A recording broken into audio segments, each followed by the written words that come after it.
My best friend, Olivia Chen, the girl I'd shared every secret with for 20 goddamn years, launched my million-dollar app idea as her own, days before my investor meeting. Then she blasted my name through the mud, calling me the thief. When I confronted her, her eyes cold as ice, she just smirked and said, "Ideas are cheap, Maya. Execution is everything." You hesitated. That was last year. This morning, I watched the news as her tech empire, built on my stolen dreams, went up in flames, and the SEC was knocking on her door. She didn't look so smug then. Let me tell you how we got here. How that backstabbing, two-faced witch tried to destroy me, and how I made damn sure she paid for every single lie. ConnectSphere, that was its name. My baby. My goddamn masterpiece. Years I'd poured into it. Late nights fueled by stale coffee and sheer willpower. Every spare dime I had, every waking moment, sunk into this one brilliant idea. An app to truly connect local communities, a platform for sharing resources, for fostering real-world relationships, not just another superficial social media sinkhole. It was smart, it was innovative, and it was mine. Olivia knew. Of course, she knew. She was my sounding board, my confidant, the one I'd brainstormed with over countless cheap takeout dinners and even cheaper wine.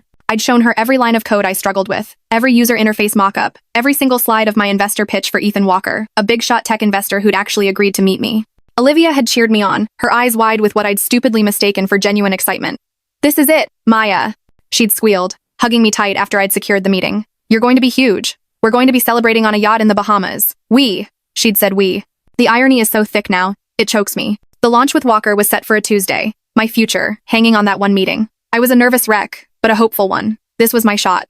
Then came Friday, just a regular Friday. I was scrolling through a tech news aggregator, TechCrunch or something, a mindless habit to de-stress before another weekend of obsessive pitch practice. And then I saw it, a headline that made my blood run colder than a polar bear's toenails. Innovate Her Inc. launches SynergyLink, the future of community networking. Innovate Her Inc. Who the hell was Innovate Her Inc.? SynergyLink? The name felt eerily familiar, like a distorted echo of my own creation. My heart started to pound, a sick, heavy thud against my ribs. With trembling fingers, I clicked the link. The website loaded. Sleek, professional, expensive, and there, front and center, was a video demo of my app, my goddamn app. The core functionality, the user flow, the unique selling propositions, it was ConnectSphere, repackaged, rebranded, with a few superficial tweaks to the color scheme and a slicker, more corporate logo. And whose face was beaming out from the founder's message section, looking for all the world like the next Steve Jobs? Olivia. Goddamn. Chen. I couldn't breathe. The air in my tiny apartment suddenly felt too thick, too heavy. The room started to spin. Number. This wasn't happening. This was some kind of horrible mistake, a sick prank. Maybe she'd built something similar. Maybe it was a coincidence. My mind scrambled, desperate for any explanation, any lifeline, other than the one staring me in the face. But the more I clicked, the more I explored SynergyLink, the sicker I felt. She'd even used some of the specific community engagement features I'd been most proud of, features I'd only discussed in detail with her, the ones she'd called Genius. She'd stolen the name of the premium tier I'd brainstormed, Community Keystone. She'd even incorporated feedback points from the tiny, private beta test I'd run with a closed group of friends, a group that, of course, included her. The betrayal. It wasn't a slow realization. It was a sucker punch to the gut. It knocked the air right out of my lungs, left me gasping, reeling. I stumbled to the bathroom, my legs like jelly, and just made it to the toilet before I violently threw up the cheap coffee and stale bagel I'd had for breakfast. My body was rejecting the truth. My mind was still struggling to process. My best friend, my sister, the person I'd trusted more than anyone in the world, had just gutted me, stolen my future, and was now parading it around as her own.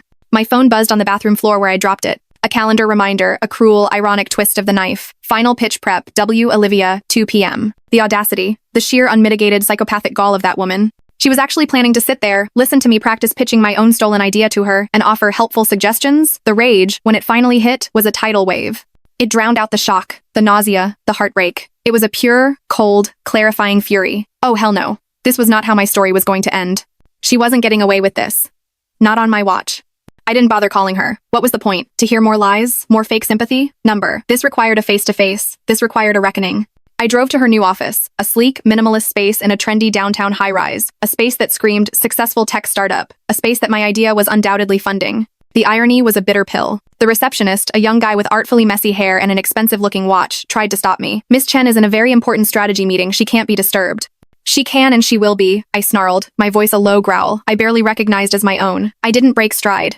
I knew which office was hers. She'd proudly sent me pictures when they'd moved in last month, celebrating our future success, Maya. Our success, right. I threw open the door to her corner office, all glass and chrome and panoramic city views, without knocking. She was in there, all right, leaning back in a ridiculously oversized leather chair, laughing with two polished, corporate-looking types I didn't recognize. Her new executive team, no doubt, bought and paid for with my intellectual property. Her laughter died in her throat when she saw me. That perfectly made-up face, the one that had graced a dozen of my tear-soaked shoulders over the years, faltered, just for a split second. A flicker of surprise? Guilt? Then, the mask slammed back into place. The practiced smile. The concerned, slightly tilted head. Maya, honey, what a wonderful surprise. We were just wrapping up. Patricia, Jason, this is my dearest friend, Maya Rodriguez. Maya, these are my new VPs of Marketing and Operations. Dearest friend. The words were like shards of glass in my ears. I ignored the VPs, who were looking at me with a mixture of curiosity and alarm. My eyes were locked on Olivia. I walked straight to her massive empty desk, because what real work had she ever done?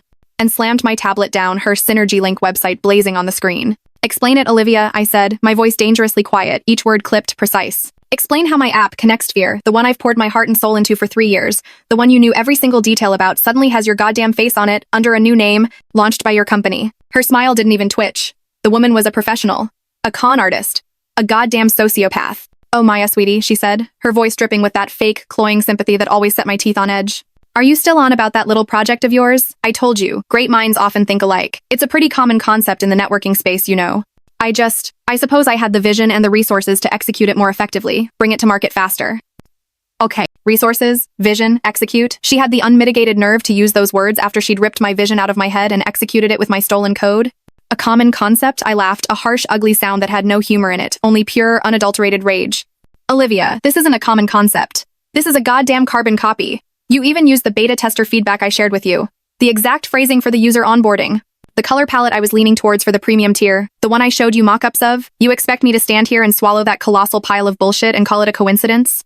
Her eyes narrowed. Just a fraction. But I saw it. The mask was slipping. Maya, you're becoming hysterical, she said, her voice a little sharper now. This isn't the time or the place. Perhaps we can discuss your concerns privately. Later, she shot a pointed look at Patricia and Jason, who were now trying very hard to look like they were fascinated by the cityscape outside her window. Oh no, Olivia, I said, my voice rising, a dangerous tremor in it.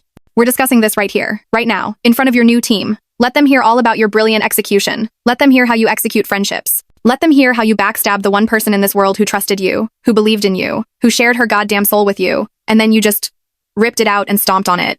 Patricia, the VP of Marketing, cleared her throat, a nervous sound. Olivia, maybe we should... Olivia cut her off with a glare that could freeze fire. It's fine, Patricia. Maya is just a little emotional. She's been under a lot of pressure lately, trying to get her own little projects off the ground. It can be disheartening when things don't work out. She turned back to me, her voice regaining that infuriatingly calm, patronizing tone that made me want to claw her eyes out. Maya, I understand you're upset. It's always disappointing when someone else beats you to the punch. But these kinds of public accusations, they're not very professional. They're not doing your brand any favors. My brand? She was worried about my brand after she'd just committed grand larceny of my intellectual property and then tried to gaslight me into thinking I was the crazy one? The sheer, unadulterated, mind-blowing hypocrisy of it was enough to make my head explode. My case, Olivia? I leaned forward, my hands flat on her ridiculously oversized desk, my voice dropping to a furious whisper that I hoped was more terrifying than any shout. Oh, we're going to have a case, all right. You can bet your stolen designer-clad ass on that. I have emails, Olivia. I have dated design documents. I have early-stage code repositories. I have chat logs spanning years where we discussed every damn feature of ConnectSphere. I have 20 years of you knowing every intimate detail of my creative process. You think you can just waltz in, slap a new logo on it, and claim it as your own immaculate conception? You think I'm just going to roll over and let you get away with this? A flicker of something in her eyes then. Not fear. Not yet. More like annoyance. Like I was a particularly persistent mosquito she couldn't quite manage to swat. Or maybe, just maybe, a tiny seed of doubt. A dawning realization that I wasn't the naive, trusting fool she'd always taken me for. Those were just ideas, Maya, she said again, waving a perfectly manicured, dismissive hand, adorned with a new diamond ring I hadn't seen before, probably bought with the seed money she'd conned out of some investor with my pitch. Brainstorming sessions, everyone has ideas are cheap. Execution, Maya, that's what separates the dreamers from the doers. And I executed. You were always so slow, so cautious, so afraid to take the real risks. Then she was actually trying to blame me for her goddamn theft. Because I was meticulous? Because I wanted to perfect my product before launching it? Because I wasn't a reckless, corner-cutting con artist like her? The injustice of it, the sheer twisted logic, it made my vision go red. I wasn't hesitating, Olivia, I said, my voice shaking with a rage so profound it was almost a physical pain. I was building. I was creating. And you were just watching. Scheming. Waiting for your moment to pounce like a goddamn vulture circling a dying animal. Jason, the VP of Operations, the younger one who looked like he'd rather be undergoing a root canal without anesthesia, started to gather his papers, his face pale. Maybe we should, reschedule this strategy session, Olivia? No need, Jason, Olivia said smoothly. her composure infuriatingly back in place, a cold, hard, dismissive smile plastered on her lips. She was actually enjoying this, the power trip. Maya was just leaving, weren't you, dear? You've made your little passionate plea. Quite the performance. Now, if you'll excuse us, we have a multi-million-dollar company to run. A very successful, very innovative company, I might add. The smugness. The absolute, unadulterated, triumphant, soul-crushing smugness. It was like a physical blow to my solar plexus. She thought she'd won. She thought she could just belittle me, dismiss me, erase 3 years of my life, and waltz off into the sunset with my future. This isn't over, Olivia, I said, my voice a low, dangerous promise that seemed to come from somewhere deep inside me, a place I hadn't known existed. This is so far from over, you have no goddamn idea what you've just unleashed. Oh, I think I do, she purred, leaning back in her throne of stolen success, looking down her nose at me like I was something insignificant. She'd just scraped off her expensive Italian leather heel. I think you're about to find out just how out of your league you really are, Maya. Now, if you don't mind, I believe my head of security, David, will be happy to show you the door. We wouldn't want any unpleasantness, would we? Security. She was actually, seriously, calling security on me. Her best friend, or her ex-best friend. The person whose dreams she had just systematically, brutally, and with obvious relish, murdered in cold blood. I didn't give her the satisfaction of waiting for them. I turned on my heel, my back ramrod straight, and walked out of that office, out of that monument to her treachery, my head held high, even though inside I was screaming, shattering into a million tiny, jagged pieces. The betrayal was a living entity, coiling in my stomach, choking the air from my lungs. But beneath the unbearable pain, beneath the shock and the raw, bleeding wound of our dead friendship, something else was beginning to solidify, a core of ice-cold, diamond-hard resolve. She wanted a fight? Fine. She was about to get the fight of her goddamn life. Olivia Chen had no idea who she'd just decided to screw over. She'd stolen my dream, but she wasn't going to steal my fight. And she sure as hell wasn't going to steal my victory. Walking out of Olivia's stolen empire, her smug, triumphant face burned into my retinas, I wasn't just heartbroken. I was a goddamn walking inferno. That bitch. That conniving, backstabbing, soulless bitch. She thought she could just rip my life's work out of my hands, slap her name on it, and call it a day? Oh, hell no. This wasn't just about an app anymore. This was about justice. This was about burning her whole damn charade to the ground. First call, hands still shaking, vision still blurry with rage. Ethan Walker, the investor, the one Olivia had clearly already sunk her perfectly manicured claws into. Mr. Walker, I said, my voice surprisingly steady, a cold calm settling over the inferno inside me. Maya Rodriguez, we were scheduled to meet Tuesday. Connect Sphere. I let the name hang there, my name. A pause. Then his voice, smooth, cautious. The voice of a man used to dealing with situations. Miss Rodriguez, yes. Olivia Chen mentioned there might be some overlap, some intellectual property confusion. She assured me her legal team was handling it, amicably. Amicably? I almost choked. Amicably, Mr. Walker, is not how I describe grand larceny and character assassination. Synergy Link, the app Olivia pitched to you, or is about to pitch to you, is my creation. Stolen. Every line of code, every design element. And I have the goddamn receipts to prove it. Another pause, longer this time. I could almost hear him weighing his options. Annoying startup drama, or something bigger? Miss Rodriguez, he finally said, his tone unreadable. Olivia Chen comes highly recommended. Her presentation for Synergy Link was compelling. I bet it was, I snapped, the bitterness rising. She had a great script. My script. I took a breath. Calm. I needed to be calm. Strategic. Mr. Walker, I'm not asking you to believe me blindly. I'm asking for a chance. 30 minutes. To show you the truth. To show you the mountain of evidence I have that proves Olivia Chen is a fraud. After that, you can make your own decision. But if you invest in her without hearing me out, you're investing in a lie. And that lie, I promise you, is going to blow up in her face. And yours. Silence again. Then, a sigh. My office. Monday, 10 a.m. 30 minutes, Miss Rodriguez. Not a second more. And bring your mountain. He hung up. It wasn't a win. Not yet. But it was a crack. A tiny fissure in Olivia's perfectly constructed facade. And I was going to hammer a goddamn wedge into it. Next call, Chloe, my rock. He agreed to meet, I told her, pacing my tiny apartment, the one that suddenly felt like a prison cell compared to Olivia's new glass tower. Atta girl, Chloe cheered. Now what's the battle plan? We need to bury that witch in so much evidence she chokes on it. The weekend was a blur. Chloe and I, fueled by righteous anger and about a gallon of black coffee, transformed my living room into a war room. We dug through years of emails, cloud backups, ancient hard drives I'd almost forgotten I owned. Every sketch, every wireframe, every late-night chat log with Olivia where I'd gushed about a new feature for ConnectSphere, where she'd offered her brilliant and utterly unoriginal, I now realized, suggestions. The evidence was staggering. A clear, undeniable, time-stamped trail of my creation, my development, my passion. And Olivia? Her contributions were a series of enthusiastic emojis and vapid, "That's amazing, Maya." Comments. She hadn't added a single innovative thought, hadn't written a single line of code. She'd just absorbed. Listened. And then, like a goddamn cuckoo bird, kicked me out of my own nest and claimed it as hers. The more we dug, the angrier I got. How had I been so blind, so trusting? Had our entire 20-year friendship been a lie? Was she always this parasite, just waiting for her moment? The thought made me sick to my stomach. By Sunday night, we had it. A meticulously organized, damning dossier. A chronology of ConnectSphere's development, complete with dated documents, chat logs, email chains, even old napkin sketches. And right beside it, a side-by-side comparison with SynergyLink, highlighting the blatant, undeniable similarities. It was a masterpiece of legal self-defense, created by two very pissed-off women. Monday morning, 10 a.m. Ethan Walker's office. It was even more intimidating than Olivia's, all dark wood and hushed tones and the smell of old money and new power. Walker himself was older than I expected, maybe late 50s, with sharp, intelligent eyes that didn't miss a thing. He didn't offer coffee. He just gestured to a chair. Your 30 minutes started 5 minutes ago, Miss Rodriguez. No pressure then. I laid it all out, calmly, logically. I walked him through the timeline, showed him the early designs, the beta feedback, the chat logs with Olivia, where my ideas were clearly articulated long before SynergyLink was even a twinkle in her thieving eye. I showed him the emails from Mark Jennings, proving Olivia had solicited his photos for her fake Derek persona in her other. Unrelated, or so I thought at the time. Vendettas, a little bonus exhibit of her general character I'd stumbled upon during my digital deep dive into her past. Okay, that last part was a lie. I didn't have that, but damn, it felt good to imagine. Back to the app. I showed him everything. Walker listened. He didn't interrupt. He just listened. His expression unreadable. It was the most terrifying 30 minutes of my life. My entire future, my reputation, my chance at justice, all hinging on this one man's perception. When I finished, the silence in the room was heavy enough to crush stone. He just looked at me, his fingers steepled.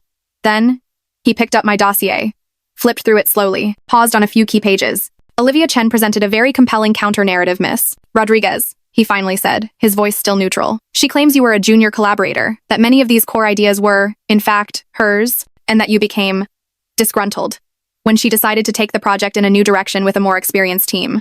Disgruntled? Junior collaborator? The goddamn nerve of that woman. My hands clenched into fists under the table. Mr. Walker, I said, my voice tight but controlled. That is a categorical lie. And I believe the evidence I've presented, the timestamps, the sheer volume of my developmental work versus her comments, proves that beyond a shadow of a doubt. ConnectSphere was my vision, my execution. Olivia Chen was my best friend, someone I trusted implicitly. And she exploited that trust in the most despicable way imaginable.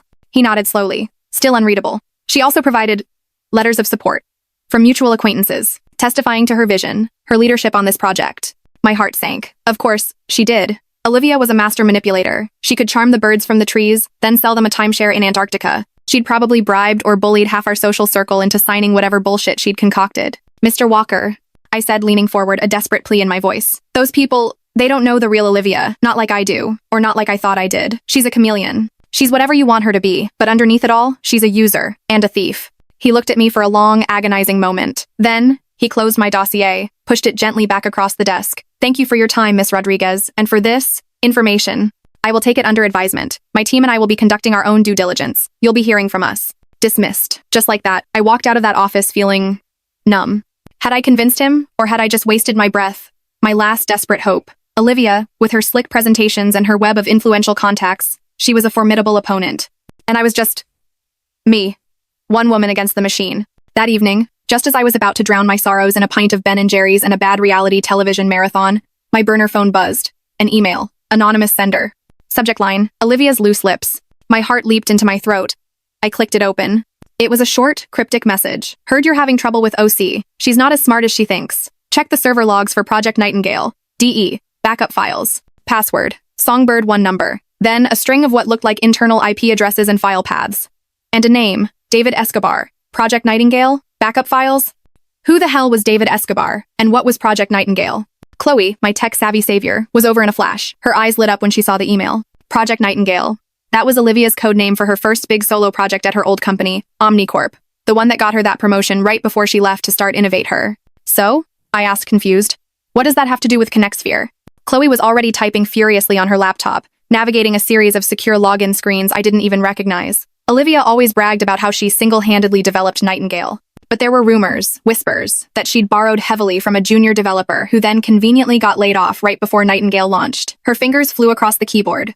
If this David Escobar is who I think he is, he might be that junior developer. And if he left a backdoor into Olivia's old OmniCorp server backups, a new window popped up on Chloe's screen, a file directory, and there it was, a folder, labeled ConnectSphere, OC, revisions, do, not, delete. And inside, dozens of files. My files, my code, my design documents, all with Olivia's revision notes scrawled all over them. But the crucial part? The original creation dates on those files. All mine, all predating SynergyLink by months, some by over a year, and then another folder. SynergyLink, branding, pitch deck, V1. Dated after she'd had access to all my final ConnectSphere materials. But the real bombshell was in a subfolder titled OC, Personal, Voice Memos. My blood ran cold.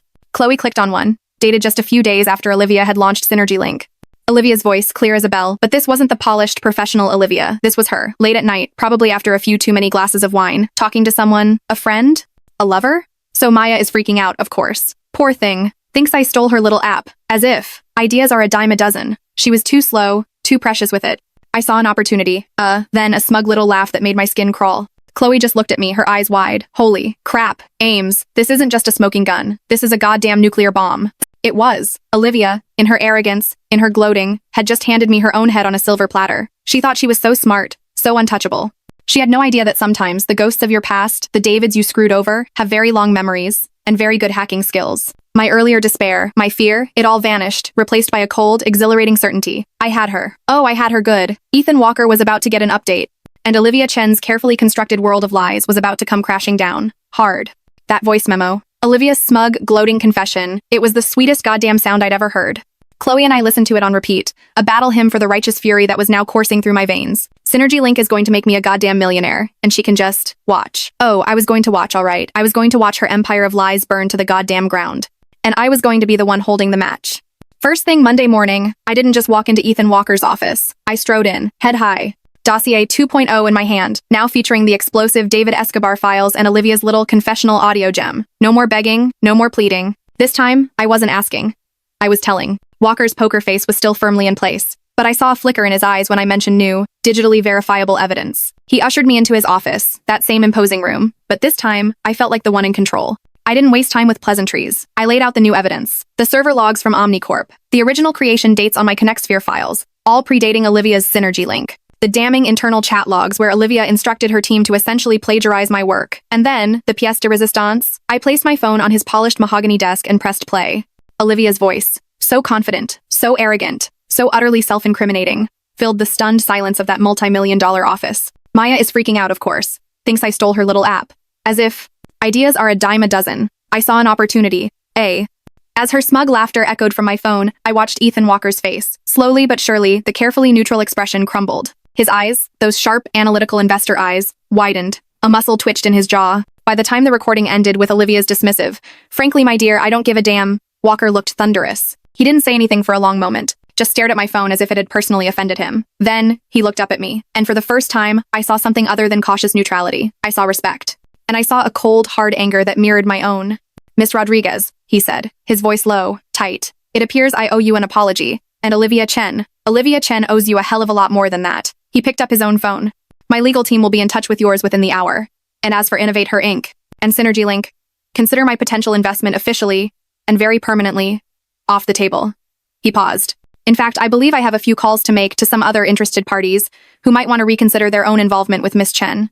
Vindication. It was so sweet, so potent, I almost sagged with relief. He believed me. Not only did he believe me, but he was going on the offensive.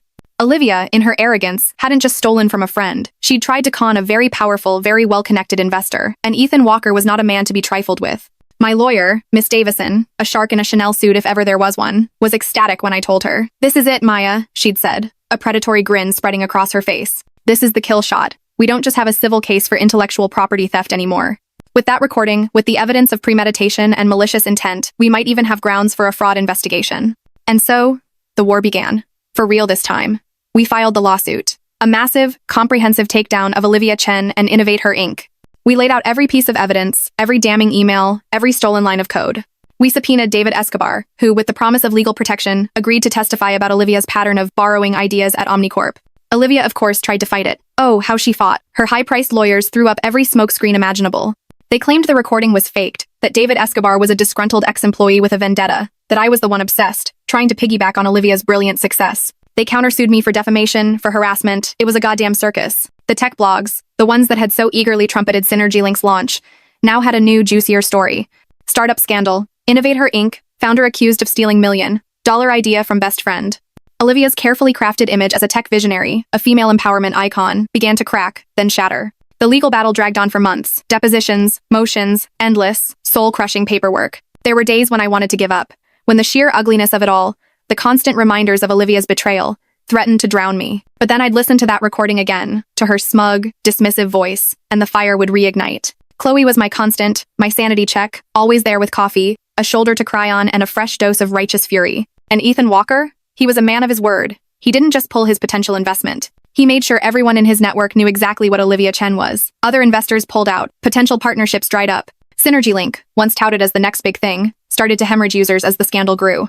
The turning point came during Olivia's deposition. Miss Davison, my lawyer, was a master. She let Olivia spin her web of lies, her practiced indignation, her crocodile tears. Then, calmly, methodically, she began to dismantle it, piece by piece, email by email, timestamp by timestamp. When Miss Davison finally played that voice memo in the deposition room, the look on Olivia's face, it was priceless. Pure, unadulterated panic. Her lawyers were scrambling, objecting, but it was too late. The damage was done. Her own words, her own arrogance, had hung her out to dry. The countersuit against me for defamation? Thrown out, with extreme prejudice. Facing overwhelming evidence and the very real possibility of criminal fraud charges if this went to a full trial, Olivia finally blinked. Her lawyers approached us with a settlement offer. At first, it was insulting. A pittance, a gag order, a non-admission of guilt. Miss Davison just laughed in their faces. You really don't get it, do you? She told them. This isn't just about money for my client. This is about truth. This is about justice. This is about Olivia Chen admitting publicly what she did. We pushed back, hard, and they folded. Again, the final settlement was glorious. Innovate Her Inc. was to publicly retract all statements claiming Olivia Chen was the originator of SynergyLink's core concept. They had to issue a formal, public apology to me, Maya Rodriguez, acknowledging my foundational work. SynergyLink, as it existed, was to be shut down. All intellectual property, all code, all design assets were to be transferred to me. And then there was the financial component. A sum so significant it made my eyes water. Enough to cover my legal fees, enough to compensate me for the lost opportunity, the emotional distress, the reputational damage. Enough, frankly, to make Olivia Chen's life very, very uncomfortable for a very, very long time. But the sweetest part, the part that truly made it all worthwhile, was the look on Olivia's face when she had to sign that settlement agreement in Miss Davison's office. Defeated, humiliated, broken. The smug, confident tech queen was gone, replaced by a pale, trembling woman who couldn't even meet my eyes. That day, after it was all over, I walked out of that law office, feeling lighter than I had in over a year. The weight of the betrayal, the anger, the fight, it was finally lifting. Chloe was waiting for me, a triumphant grin on her face. We didn't say anything. We just hugged, a long, fierce hug that spoke volumes. The news of the settlement and the true story behind SynergyLink ripped through the tech world. Olivia Chen became a pariah, a cautionary tale. The visionary founder was exposed as a fraud, a thief. Her career, over. Her reputation, in ashes. Last I heard, she'd sold her fancy downtown condo and moved somewhere obscure. Good riddance. And me? I took some time to heal, to breathe. The idea of ConnectSphere, my ConnectSphere, was still there. But it was tainted now by Olivia's touch, by the ugliness of the fight. So, I started something new. Something fresh. Something that was entirely, unequivocally, mine.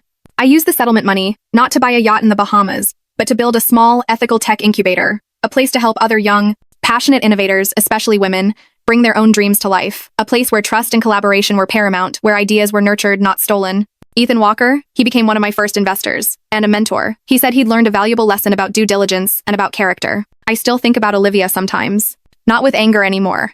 Mostly, just with a kind of sad bewilderment. How could someone throw away a 20-year friendship, their own integrity, their own soul, for a shortcut to a success that wasn't even theirs to begin with? I'll never understand it. But what I do understand is this. They can steal your ideas. They can try to steal your reputation. They can even for a while steal your joy, but they can't steal your fight. They can't steal your truth. And if you hold on to those, if you fight like hell for what's yours, eventually their empires of lies will come crashing down. And you'll be the one left standing in the sunshine, ready to build something real, something true, something better. And that, my friends, is a victory sweeter than any $1 million app.